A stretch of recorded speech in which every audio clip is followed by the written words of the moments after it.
আসসালামু আলাইকুম বন্ধুরা, যারা হোমিও কলেজে first year, second year, third year, fourth ইয়ারের ছাত্র, তাদের জন্য এই ভিডিওটা। আপনারা ক্লাস তো রেগুলার অনেকেই করে না, সাধারণত অনেক ছাত্রছাত্রী রেগুলার ক্লাস করে না। হোমিও ডাক্তারি খুবই কষ্টদায়ক, তার শুরু থেকে একদম মৃত্যু পর্যন্ত। যখন আপনি ডাক্তারি শুরু করবেন এবং মৃত্যু পর্যন্ত আপনাকে পড়তে হবে, প্রচুর পড়াশোনা করতে হবে। আমরা যে কলেজে ক্লাস করেছি, যে পরিমাণে পড়ছি তার চেয়ে এখন দ্বিগুণ পড়াশোনা করতে হয় ডাক্তার হইতে হলে। যারা ওয়ান মেডিসিন সিলেকশন করে তাদের জন্য আরও পরিশ্রম বেশি। এই পরিশ্রম ছাড়া কোনো কিছুই পাওয়া যায় না। তো আপনারা যারা first year, second year, third year, fourth ইয়ারে যারা পড়াশোনা করছেন, পড়াশোনা করতে হবে, প্রচুর পড়াশোনা করতে হবে এবং জানতে হবে। এবং বিভিন্ন এখন তো ইউটিউবে সার্চ দিলে বড় বড় ডাক্তার আছে, তাদের অনুসরণ করতে হবে, যারা একটা মেডিসিন সিলেকশন করে ঔষধ দেয়।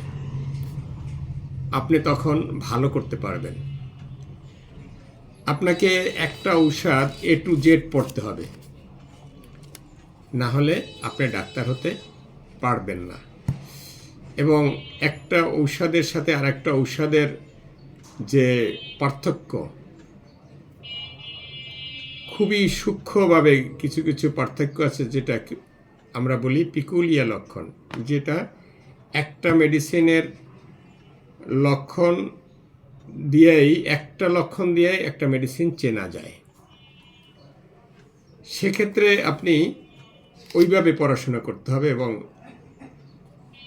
তাহলে আপনি ডিফারেন্সটা কি, পিকুলিয়ার লক্ষণটা কি আপনি বুঝতে পারবেন।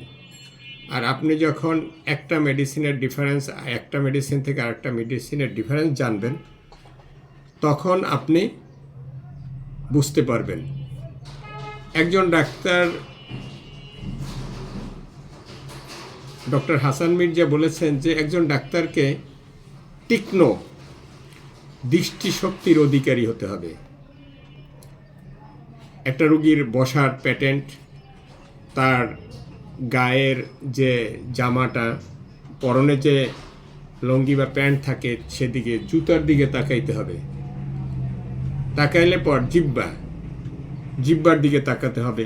তার চেহারা কী রকমের, মলিন কিনা বা উজ্জ্বল, তার চাহনি, তার মানে হাসার এগুলা খুবই জরুরি। এটা যদি আপনি করতে পারেন, মানুষের চেহারা দেখেই আপনি রোগ নির্ণয় করতে পারবেন। খালি কয়েকটা লক্ষণ নেবেন। যেমন আমি একটা উদাহরণ দিই। একটা রুগী আসছে আমার চেম্বারে, দেখলাম তার পরনে, সে একটা স্টুডেন্ট, কিন্তু তার শরীর থেকে গন্ধ আসছে, তার জামা ময়লা, তার আইসে বসার প্যাটার্ন, পায়ের উপরে পা ফেলায় বলে, সে অতিরিক্ত বুঝতে চেষ্টা করে। মানে যতটুকু আপনি একটা কথা জিজ্ঞেস করবেন, সে অতিরিক্ত তার চেয়ে বেশি উত্তর দিবে। তো এই যে জিনিসটা, আপনার নোংরা প্রকৃতির, তার গোসল করে না, হ্যাঁ, দেখা যায় 2-3 দিনেও শীতের দিনে গোসল করে না, অল্প 2-4 নালা ভাত খাওয়ার সময় 2-4 নালা ভাত খেলেই দেখবেন সে পানিতে গলায় বেশিক্ষণ দাঁড়াই থাকতে পারে না। আপনি মেডিসিন আপনি চিনে নিলেন, ঘুম রাত্রে কম হয়, কি মেডিসিন? সালফার।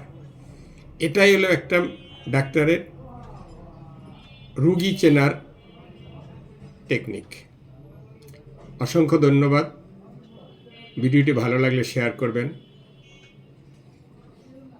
ভালো থাকবেন, সুস্থ থাকবেন। আসসালামু আলাইকুম।